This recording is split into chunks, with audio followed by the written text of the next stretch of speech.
Welcome back to Gym City Preparedness and Training. Just want to do a follow-up video to the Learn from My Mistakes video. It came. So all in all, Rugged's process was fairly simple and easy. And for me personally, the turnaround from start to finish was 13 days. From the day it happened until as of today, when I just got the suppressor back. Let's take a look. So, like I said, I reached out to their representatives and he walked me through the process.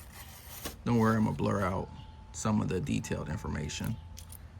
Walked me through the process, paid for a shipping label, and then just had to wait. So, we open it. This is what we get. Move the box out the way. This is just the documentation that you had to mail them. I will run through all the required information. This, again, is your personal information, ID, stuff like that. So, remove that. Moment of truth. Alaskan 360.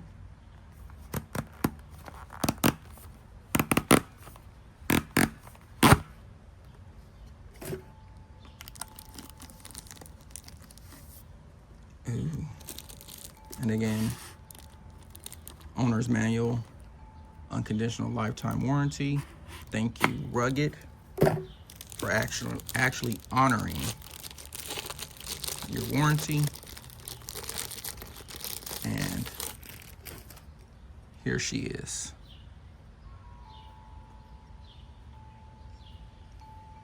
So it looks amazing.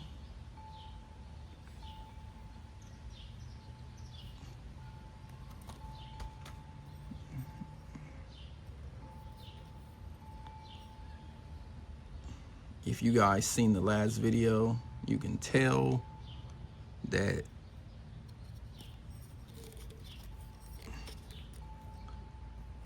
it was destroyed, but they rebuilt it, and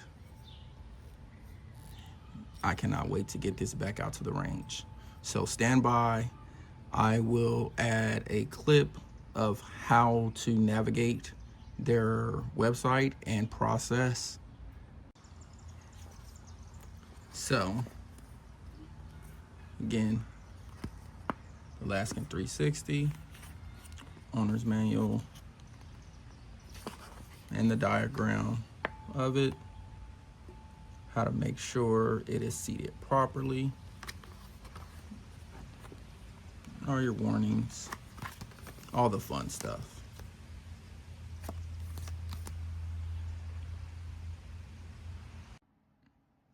All right, so now that we're on Rugged's website, we're gonna scroll all the way down under resources, go to warranty. We're gonna scroll all the way down, or scroll right here. Well, just some of their other cans that they've had to replace. Wrong caliber, double tabs, cleaning solvent, house fire. You can do your request.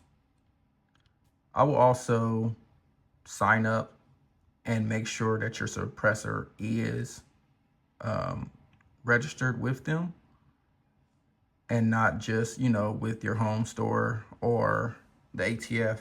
Make sure you have it in their system as well.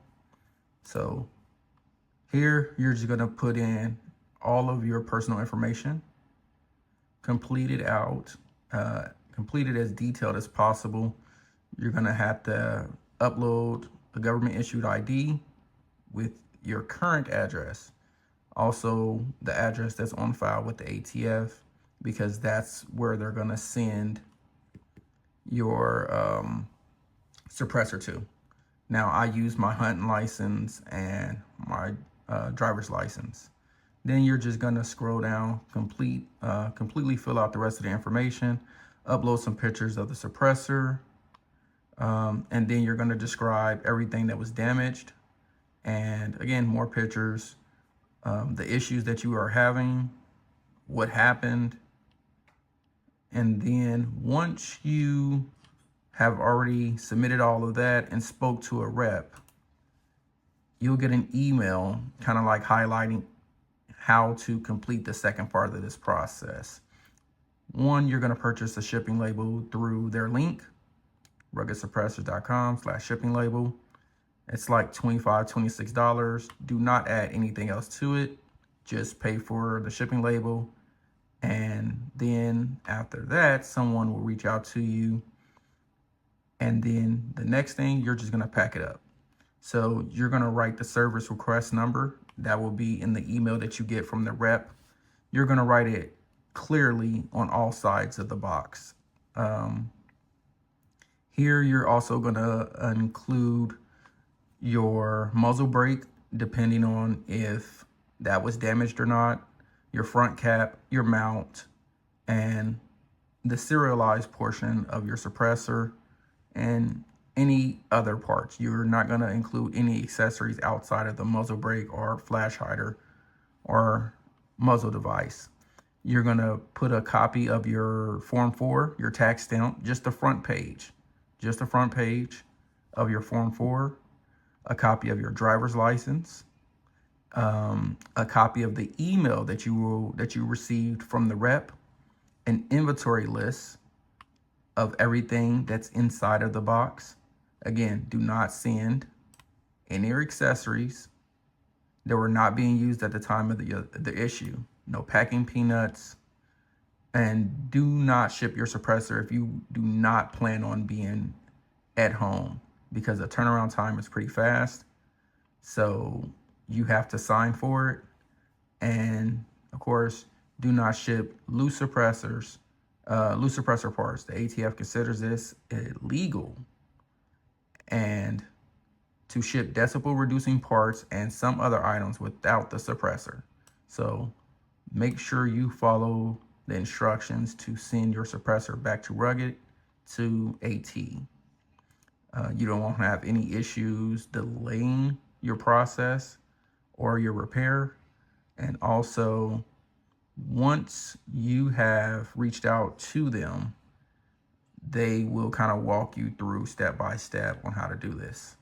Like I said, my turnaround time was 13 days from the moment it happened until today when I got it back.